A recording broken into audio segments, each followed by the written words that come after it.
Hello friends, तो चलिए आज हम हल करने वाले हैं यूपी बोर्ड क्लास 10th का मैथ्स का फर्स्ट चैप्टर का फर्स्ट एक्सरसाइज 1.1। जैसा कि आपने थंबनेल में भी देखा होगा।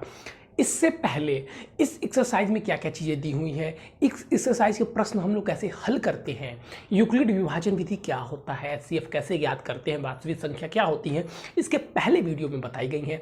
तो अगर आपने उस वीडियो को नहीं देखा है तो डायरेक्ट एक्सरसाइज पे ना है, 20 मिनट की वीडियो है बच्चों। अगर आप उससे देखते हैं तो पहले आपका चैप्टर का बेसिक तैयार हो जाता है, फिर आप एक्सरसाइज पे आते हैं। ठीक है, तो मेरा काम था बताना, मैंने आपको बता दिया। आप चैनल के प्लेलिस्ट में जाकर देखेंगे तो वहाँ पे वीडियो आपको मिल जाएंगी। चलिए, पहला हमारा एक्सरसाइज 1.1 यानी कि चैप्टर 1 का पहले एक्सरसाइज का पहला प्रश्न है, निम्नलिखित संख्याओं का एचसीएफ ज्ञात करने के लिए यूक्लिड विभाजन एल्गोरिथम विधि का प्रयोग कीजिए। ये प्रश्न मैंने आपको होमवर्क में भी दिए हुए थे। तो चलिए पहला क्वेश्चन हम लोग सॉल्व करते हैं। पहला प्रश्न यहाँ पे हम लोग सॉल्व करते हैं। 135 225। तो यहाँ पे हम लोग देखते हैं कि 225 बड़ा है किससे? 135 से। ठीक है, 225 किससे है? 135 से। अगर आप नए हैं तो मैं यहाँ पे फॉर्मूला लिख देता हूँ, ये कैसे होता है। तो ये होता है बच्चों, भाज्य बराबर भाजक गुणे भागफल, ये फॉर्मूला होता है, प्लस शेषफल। ठीक है, तो हम इसमें देखते हैं कि दोनों में से कौन सा बड़ा है, और जो बड़ा होता है वो हमारा भाज्य हो जाता है और जो छोटा होता है वो हमारा भाजक हो जाता है। और फिर ये कितने बार इसमें जाता है वो भागफल, और जाने के बाद जो बचा वो शेषफल, जैसा कि हम लोग डिवाइड में करते हैं। तो चलिए यहाँ पे मैं लिख देता हूँ, भाज्य हमारा हो गया 225, भाजक क्या हो गया? 135।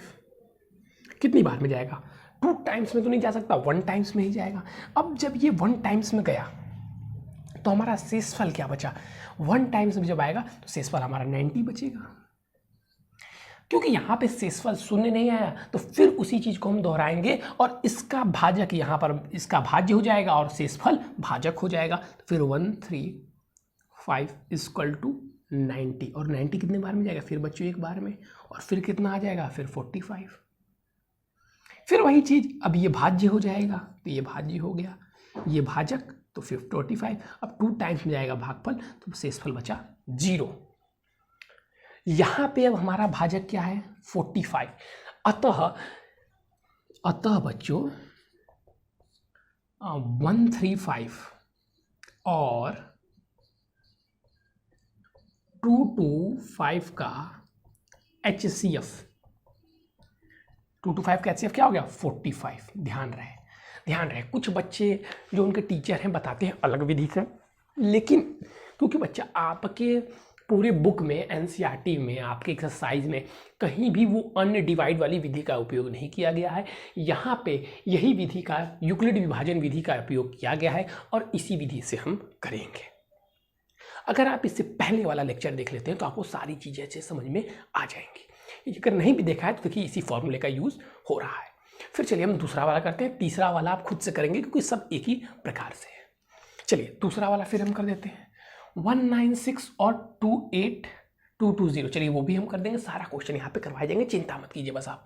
अब यहाँ पर बड़ा कौन सा है? तो 38220 बड़ा है किससे? 196 से। तो यहाँ पर भाज्य हो गया ये हमारा, तो भाज्य ये हो गया तो इसे हम लिख देते हैं 38220। बार बार फॉर्मूले लिखने की जरूरत नहीं है, इक्वल टू 196। अब ये संख्या बड़ी है, आप इसको हल करेंगे तो आप देखेंगे कि 195 टाइम्स में आप इसको लेके जाएंगे तो शेषफल 0 बचेगा। यानी कि इसका और इसका जो HCF हो वो क्या हो जाएगा? 96। अतः 38220 तथा 196 का HCF क्या हो जाएगा बच्चों? 196 है। ठीक है, 2 प्रश्न आपके यहां पर हल हो चुके हैं। तीसरा बोल रहा है 867 और 225 का HCF ज्ञात करना है। फिर यहाँ पे वही चीज़ हम चेक करेंगे। तो 867 बड़ा है किससे बच्चों? 225 से। तो यहाँ पे भाज्य हमारा हो गया 867 और फिर भाजक 225। अब इसको हम कितनी बार ले जाएंगे, तो अधिकतम हम इसको 3 बार ले जा सकते हैं। 3 बार लेके जाएंगे बच्चों तो हो जाएगा 450 और फिर उसमें 775, ठीक है। 450 नहीं 675, हाँ कितना हो बच्चों 675। अब 675 यहाँ थोड़ा सा हमको माइनस प्लस करना पड़ेगा, तो यहाँ से 675 माइनस कर देते हैं तो 2 और यहाँ पे 16 7 9, ठीक है, और 6 1 192। यहाँ पे हमारा क्या बचा, शेषफल बचा, तो यहाँ पे हम प्लस करके लिख देते हैं 192। फिर वही चीज, अब ये हमारा भाज्य हो गया, भाजक हमारा क्या हो गया 192 और इसको भी 1 टाइम्स ले जाएंगे प्लस शेषफल हमारा कितना आ जाएगा, शेषफल हमारा 33। फिर वही चीज 192 33। अब 4 टाइम में आप लेके जाइए तो ये सारी चीजें कट जाएंगी, तो 4 टाइम में हमने लेके गया तो शेषफल क्या आ गया 0। अतः ऐसे लिखना जरूरी है बच्चों, अतः 8 6 7 तथा 225 का HCF क्या है, 225 का HCF 33 है। चलिए स्क्रीनशॉट ले लीजिए, पहला क्वेश्चन हम लोगों ने कर लिया है। यहाँ पर आपको जो चीज़ नहीं समझ में आई होंगी वो भी कमेंट में पूछ सकते हैं या व्हाट्सएप में भी हमसे पूछ सकते हैं। जल्दी से इसको नोट करें, हम नेक्स्ट क्वेश्चन की ओर चलने वाले हैं। चलिए अब नेक्स्ट क्वेश्चन हम राइट डाउन करते हैं, आपने अभी तक लिख लिया होगा। चलिए तो नेक्स्ट क्वेश्चन के लिए हमें लेनी पड़ेगी बुक, इसको हम इरेज कर देते हैं बच्चों। आज हम पूरा एक्सरसाइज करेंगे 1.1।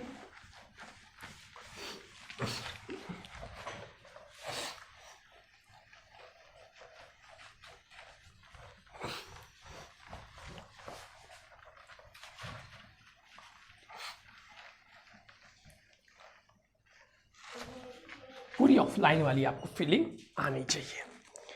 चलिए सेकंड वाला क्वेश्चन, सेकंड वाला क्वेश्चन है दर्शाइए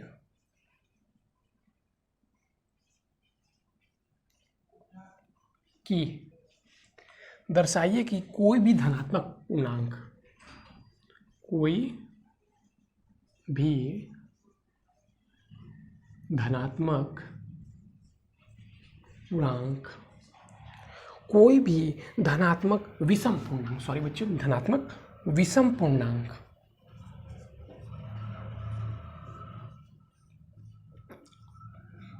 कोई भी धनात्मक विषम पूर्णांक 6³ + 1 या 6³ + 3 या 6³ + 5 के रूप का होता है,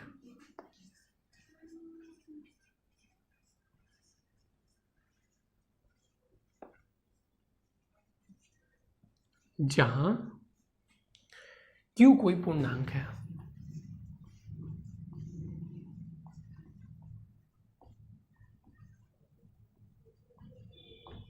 चलिए अब सॉल्यूशन को देखेंगे हम लोग।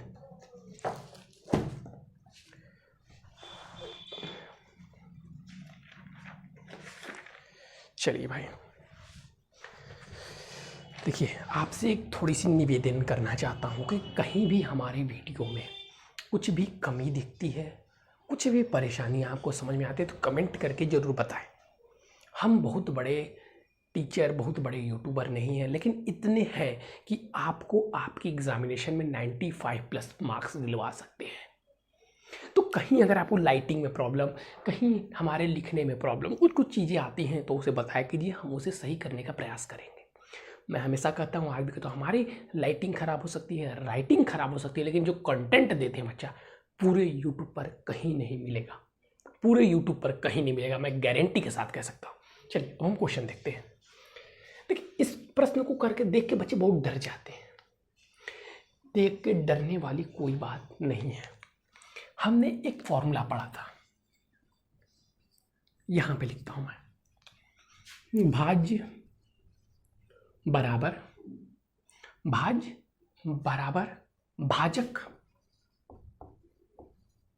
गुणे भागफल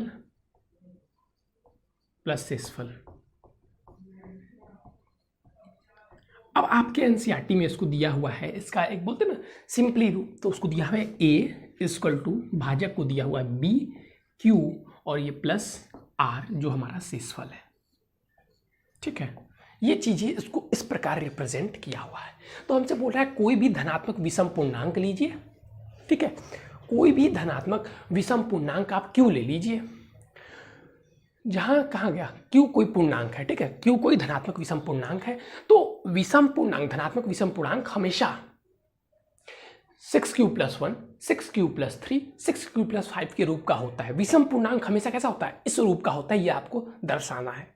ठीक है, तब यहाँ पर देखिएगा जो मैं चीज़ें मैं लिख रहा हूँ, यहाँ पे हमने b इक्वल टू देखा कि b इक्वल टू क्या है? 6 है। b इक्वल टू 6 ले लिया क्योंकि सारे क्वेश्चन में 6 रिपीट किया हुआ है। तो b इक्वल टू यहाँ पे क्या होगा बच्चों? 6 हो गया। तो यहाँ से हम देखते हैं कि a इक्वल टू बनता है आपका क्या? 6q + r। ठीक है, अब एक चीज आप ध्यान देना, बस यहाँ पे एक पॉइंट समझने वाली है, वो चीज आप देख लेते हैं ध्यान से तो समझ जाएंगे। यहाँ पे जो ये r है, ये जो r है, ये r सदैव कैसा होगा? एक सेकंड, मार्कर चेंज कर रहा हूं मैं। हाँ देखिए, अब ये r सदैव कैसा होगा? तो ये r हमेशा, सॉरी पहले, ये r हमेशा 0 से बड़ा और 6 से छोटा होगा। कैसे सर, ये आपने कैसे बता दिया? 6 हमारा क्या है? भाजक है। 6 हमारा क्या है? भाजक है। जब भाजक शेषफल के, आप देखिए, जब भाजक शेषफल के बराबर होगा तो वो उसके बारे में कट जाएगा ना। जैसे यहाँ पे देखिएगा ध्यान से, मैं 3 लिया और 2 से इसको डिवाइड किया। ठीक, ये क्या आएगा? 1 टाइम्स में 2, 1, यानी कि इसका मतलब क्या हुआ? 2 = 2 × 1 + 1। अब इस 1 को मैं 2 के बराबर कर देता हूं। 1 को 2, या तो 0 हो सकता है, 0 हो सकता है, ये इक्वल टू कर दीजिए, 0 हो सकता है। ठीक है, तो या तो ये 0 हो सकता है। अब 2 हो जाएगा तो देखिए क्या इसका मतलब हो गया? मतलब 2 + 2 4। अब 4 का अगर आप करेंगे तो 0 आ जाएगा। तो मतलब ये r कभी भी भाजक के बराबर तो नहीं हो सकता। नहीं हो सकता ना? नहीं हो सकता। समझिए होंगे मुझे जहां तक लग रहा है, ध्यान से यहीं पे समझिए। ठीक है, ये 1 आ रहा है, अगर हम इसको 2 कर देते हैं यानी कि भाजक के बराबर, तो ये कट जाएगा। उतनी बार, एक बार और अगर देखिए, मान लीजिए 5 टेबल हम पढ़े, 6 का टेबल 5 बार पढ़े, 30।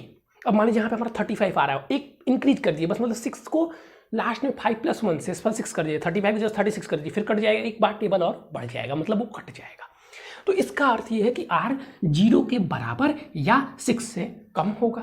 तो उतनी बार हम इसको लेकर ट्राई कर लेंगे, चीजें हम दर्शा देंगे बस। तो हम पहले लेते हैं सर्वप्रथम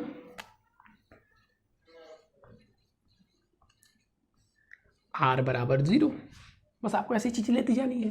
तो a = 6q + 0, यानी कि यहां पे हम लिख सकते हैं a = 6q, जो कि ये क्या है? यह एक सम संख्या है। यह ऐसे नहीं लिखेंगे सम संख्या, यह 2 से विभाज्य है। 2 से विभाज्य, 2 से कटता है ना भाई, 2 से विभाज्य है, अतः यह क्या है? सम संख्या है। कैसे सर? ये क्या है? 6 सम संख्या है। किसी भी सम संख्या का विषम में मल्टीप्लाई कीजिए, क्या आएगा?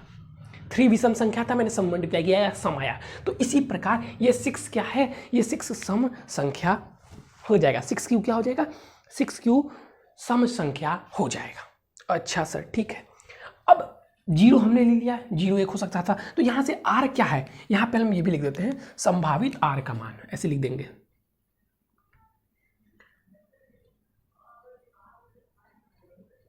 r का मान क्या हो सकता है? या तो 0 1 2 3 4 5, इन्हीं में से कोई हो सकता है। बारी बारी हम सबको लेके चलेंगे। तो चलिए अब फिर हम लेते हैं पुनः, ऐसे अब लेते जाएंगे, बस बार बार लिखने की जरूरत नहीं है। a = 6q + 1। अब 6³+1 क्या है, एक विषम संख्या है। कोई भी संख्या हम ले ले, 2 ले ले, सम है, इसमें 1 जोड़ दे 3 क्या हो जाएगा, विषम हो जाएगा। 8 है, सम संख्या है, इसमें 1 जोड़ दे 9, विषम हो जाएगा। तो किसी में भी अगर हम 1 प्लस करते हैं तो ये विषम हो जाएगा। तो हम लिखेंगे यह, यहाँ पे कॉमा देके, 6³+1 2 से विभाज्य नहीं है,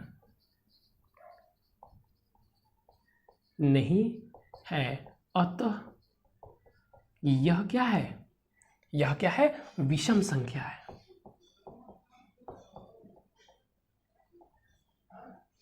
ठीक उसी प्रकार a = 6³+2। अब ये बताइए, किसी में भी आप 2 जोड़ दीजिए, पहले से ये सम था, सम संख्या में सम संख्या जोड़ते हैं। जैसे देखिए 8 में हम 2 जोड़ दिए, 10 सम संख्या ही आएगा, तो सम में सम जोड़ेंगे तो सम ही आएगा। तो फिर वही लिखेंगे, ये 2 से विभाज्य है, अतः यह क्या है, सम संख्या है। ठीक है, फिर आगे बढ़ जाइए। अब 3 ले लीजिए, 6³+3। अब आप किसी में भी 3 जोड़ देंगे वो विषम बन जाएगा। ये ले लिए 2 लिए, 3 जोड़ दिए, क्या बन जाएगा, 5 बन जाएगा। मतलब एक सम और दूसरी विषम संख्या का योग कभी भी सम नहीं हो सकता है। तो ये क्या हो गया, ये फिर विषम हो गया। तो ये क्या है, विषम है। आप लिखेंगे 2 से विभाज्य नहीं है, विषम संख्या। ठीक है, फिर से 4 लेंगे, यहाँ पे लिखते जाएंगे r = 3, r = 2, फिर r = 4। तो फिर a = 6³+4। फिर वही चीज, सम संख्या में सम संख्या जोड़ेंगे तो सम क्या आएगा, सम संख्या ही आएगा। तो ये भी क्या हो जाएगा, सम संख्या ही हो जाएगा। लिखेंगे ऐसे कॉमा लगा के, ऐसे जैसे लिखें यहाँ पे 6³+4 2 से विभाज्य है, अतः यह सम संख्या है। मैं चाहता था उधर न जाऊं, लेकिन उधर जाना ही पड़ेगा। चलिए अब इसको इरेज कर देता हूँ। चीज़ें ध्यान से समझिए, बस लिखने वाला है ना, बच्चे डर जाते हैं। देखिए एकदम ईजी वे से आपको समझा रहा हूँ। आर का बस 3 मान है, सबको ले लेके चेक करते जाना है। ठीक है, ये सम संख्या, ये तो समझ में आ गया ना। किसी में भी आप किसी भी विषम संख्या में सम का गुणा कीजिए, सम संख्या बन जाएगा। 2 में आप 11 का भी गुणा करेंगे तो 22 बनेगा, 22 भी क्या है, 2 से कटेगा। 9 भी क्या है, विषम संख्या, इसमें 2 का गुणा कर दीजिए 18, ये भी क्या होगा, 2 से कटेगा ना। चलिए समझदार हैं आप। अब फिर r = 5 लेने पर, r = 5 लेने पर a = 6³+5। अब फिर वही चीज, किसी भी सम संख्या में विषम संख्या को जोड़ते हैं तो वो क्या होता है, विषम संख्या होता है। फिर यहाँ पे लिखेंगे 6³+5 2 से विभाज्य नहीं है, 2 से विभाज्य नहीं है, अतः 6³+5 विषम संख्या है। ठीक, फिर वही चीज r बस हो गया। अब कहाँ, r = 5, 6 तो ले नहीं सकते हैं क्योंकि 6 बराबर होगा तो कट ही जाएगा। तो संभावित मान इतने ही थे और सभी संभावित मान हमने ले लिए। अब जब आपने सभी संभावित मान ले लिए हैं, ध्यान दीजिएगा, हमने जितने भी r के संभावित मान थे, जैसा कि प्रश्न बोला था, कोई भी धनात्मक विषम पूर्णांक 6³+m के रूप का होगा जहां कि कोई पूर्णांक है। तो इसके हिसाब से हमने सभी संभावित r के मान लीजिए। तो हम वहां पे क्या पा रहे हैं, वहां पे हम ये पा रहे हैं कि सभी सम है, बस 6³+3 भी सम है, 6³+5 भी सम है, और 6³+1 क्या है, 6³+1 विषम है, और सभी सम है। ठीक है, तो यह आपको दर्शाता है, यह तालिका यह दर्शाती है कि कोई भी धनात्मक विषम पूर्णांक 6³+1, 6³+2, 6³+3 के रूप में होगा। ठीक है, तो यहां पे ऐसे लास्ट में लिख भी सकते हैं, अतः शेष पूर्णांक, अतः शेष विषम पूर्णांक, शेष विषम पूर्णांक क्या हो जाएंगे, जो विषम पूर्णांक आपके आए हैं 6³+1, 6³+3, 6³+5। चीज़ें बच्चों आपको समझ में आ रही है। देखिए अभी स्टार्टिंग है, अभी से ही रटने का प्रयास कृपया करके मत करिएगा। अभी से ही अगर आप रटने का प्रयास करने लगते हैं, परेशानियां बहुत बड़ी खड़ी हो जाएंगी। मैं अभी से बता दे रहा हूँ, बहुत बड़ी परेशानियां खड़ी हो जाएंगी। एक चैप्टर आपको नहीं पढ़ना है, ऐसा पहला वाला चैप्टर में ज़्यादा ये सब ऐसा मिलेगा, 1-2 प्रश्न और मिलेंगे, इसके बाद से ऐसे प्रश्न आने बंद हो जाएंगे। तो ये चीज़ आपको समझना होगा यहाँ पे, इसको रटने का प्रयास मत करना, रटने का प्रयास बिल्कुल मत करना। चलिए हम चलते हैं नेक्स्ट क्वेश्चन की ओर। और नेक्स्ट क्वेश्चन आपका थोड़ा सा बड़ा है, जिसे लिखने के लिए हमें समय लगेगा, तो वीडियो लंबा खींचने से बढ़िया हम थोड़ा सा पॉज कर सकते हैं। कर लीजिए सर। चलिए बच्चों, तो प्रश्न आपके सामने लिखा हुआ है कि किसी परेड में 616 सदस्य हैं। क्या है? किसी परेड वाली सेना में 616 सदस्य हैं। परेड देखें आप लोग, जब प्रधानमंत्री नरेंद्र मोदी 15 अगस्त या 26 जनवरी को जो लाल किले पर फंक्शन जो आयोजित होता है स्वतंत्रता के लिए, जो आर्मी की परेड होती है, नेवी की परेड होती है, एयरफोर्स की परेड होती है, तो उस परेड की आप यहाँ पे चर्चाएं चल रही है। तो उस परेड को देखे होंगे तो आपको इस प्रश्न करने में थोड़ी सी आसानी होगी। किसी परेड में 616 सदस्य वाली सेना की टुकड़ी 32 सदस्यों वाली एक आर्मी की बैंड, ठीक है, एक आर्मी की यहाँ पे क्या है? बैंड है। एक वो टुकड़ी है और एक बैंड है। दो लोग अलग अलग होते हैं ना, कुछ लोग होते हैं जो बंदूक लेके घूमते हैं और कुछ बैंड बाजे वाले भी होते हैं, ठीक है, जिसे म्यूजिशियन भी कहते हैं, नेवी में उसे म्यूजिशियन कहते हैं, नेवी म्यूजिशियन। पीछे मार्च करना है, ठीक है, बैंड के पीछे मार्च करना है, दोनों समूह के समान संख्या वाले स्तंभ में मार्च करना है, समान संख्या वाले स्तंभ में मार्च करना है। ध्यान से सुनिए इस वर्ड को। उन स्तंभों को अधिकतम संख्या क्या होगी? समान संख्या वाले। प्रश्न समझिए, 616 सदस्य हैं, आर्मी के 616 सदस्य हैं जिन्हें परेड करना है, और उन्हें परेड करना है उस 32 सदस्य वाली जो बैंड वाली जो है ना, जो म्यूजिशियन वाली जो परेड है, जो म्यूजिशियन वाले सदस्य हैं आर्मी के, उनके पीछे मार्च करना है। आपने परेड देखा हो तो पहले जो बाजा लेके लोग चलते हैं, उनके बाद से पीछे ऐसे परेड करते हुए चलते हैं।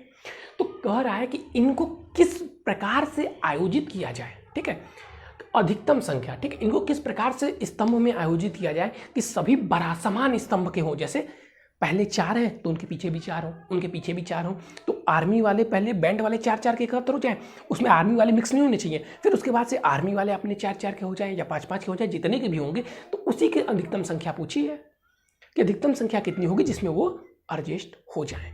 तो पहले हमें किसको रखना है?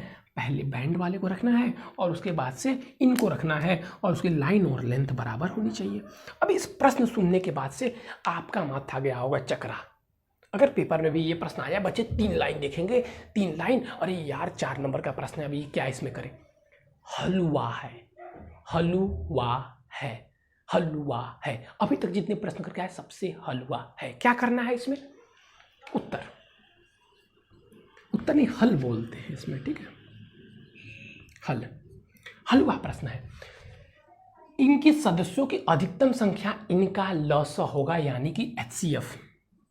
इनके सदस्यों की अधिकतम संख्या, सदस्यों की अधिकतम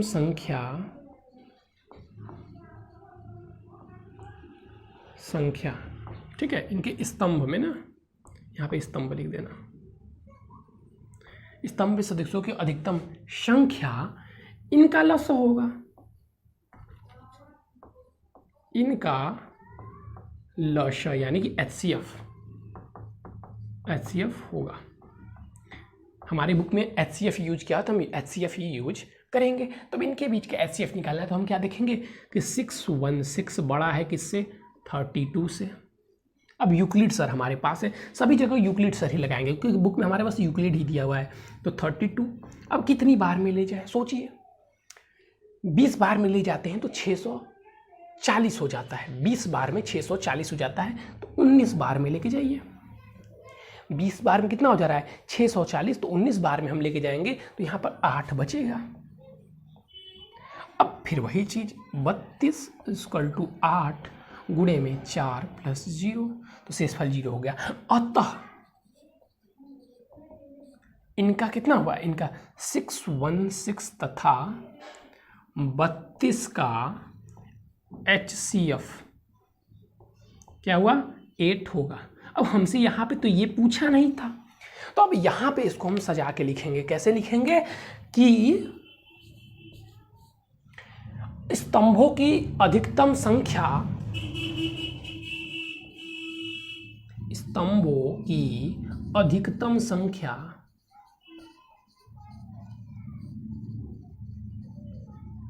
8 होगी। बहुत हार्ड प्रश्न था, बहुत हार्ड प्रश्न था। 4 नंबर में एक बार ये पूछा गया है प्रश्न। समझिए इस प्रश्न को, समझिए ध्यान से। कितनी अधिकतम स्तंभें होंगी हमको बताना था, हमने बस एलसीएम निकाल लिया, हमने बता दिया कितनी स्तंभें अधिकतम होंगी। अधिकतम पूछा है, न्यूनतम नहीं, अधिकतम पूछा है, अधिकतम ही पूछेगा। इस प्रश्न को अपना स्क्रीनशॉट ले लीजिएगा। अब हम नेक्स्ट क्वेश्चन की ओर चलते हैं, जल्दी से स्क्रीनशॉट लीजिए। और 2 प्रश्न हमारे बचे हुए हैं, जल्दी से इसका स्क्रीनशॉट लीजिए। हम चलेंगे अब आगे अगले प्रश्न की ओर। चलिए, ये हमारा अगला प्रश्न है। अब इस प्रश्न को भी हम लोग ध्यान से देखेंगे। इस प्रश्न में थोड़ी सी, देखिए पिछला वाला प्रश्न था समझने वाला था, इसमें थोड़ा सा हमें लर्निंग पॉइंट भी है। ध्यान देंगे तो चीज़ें अपने आप समझ में आएगी, बस तरीका सीखना है। फिर वही चीज़ें जो हमने पीछे पढ़ी थी, हमने आपको एक उसका क्या बोला था, फॉर्मल भी बताया था उस फॉर्मूले का, कि होता है A बराबर बी क्यू, बताया था A बराबर बी क्यू प्लस आर। ठीक है, तो यहाँ पर भी B क्या हो जाएगा 3। जब B 3 हो जाएगा तो R के संभव मान, R के संभव मान क्या होंगे, R हो जाएगा कहाँ पे, 0 से बराबर या 3 से छोटा, 3 से छोटा। तो R हो सकता है 0, 1, 2। तो हम लिखेंगे R इक्वल टू 0 पर B3 हो गया, 3Q प्लस 0, यहाँ पे 3Q। अब इनका वर्ग करेंगे, ठीक है, वर्ग करेंगे क्योंकि वर्ग पूर्णांक बोला है, तो वर्ग करने पर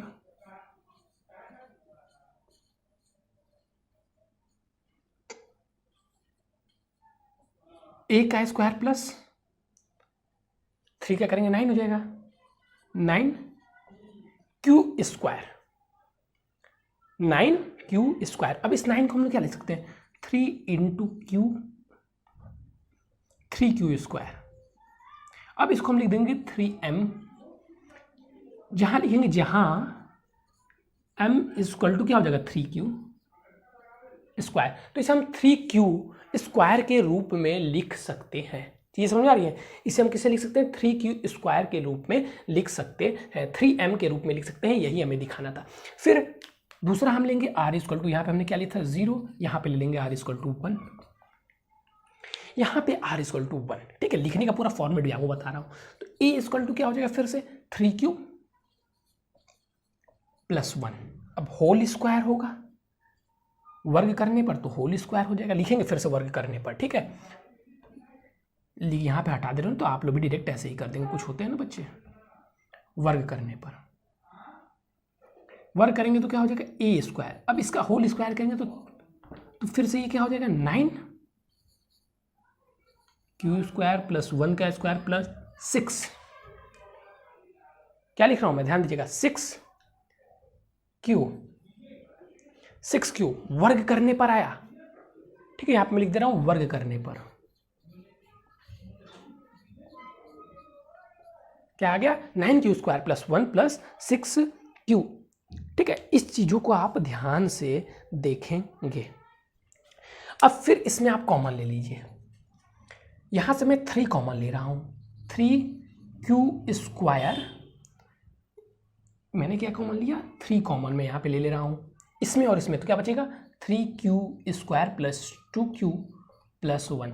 अब फिर वही चीज यहां पे हम फिर क्या लिख देंगे, फिर वही चीज दोहराएंगे हम, A square equal to 3M plus 1, जहां M equal to 3Q square plus 2Q।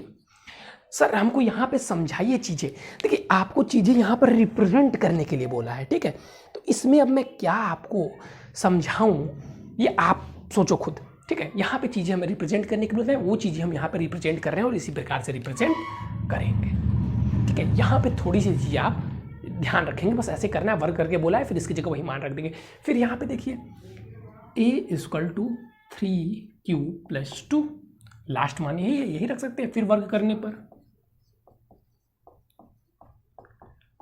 r equal to यहाँ पे हमने 2 रखा है, तो Q square plus 9q square plus 4q,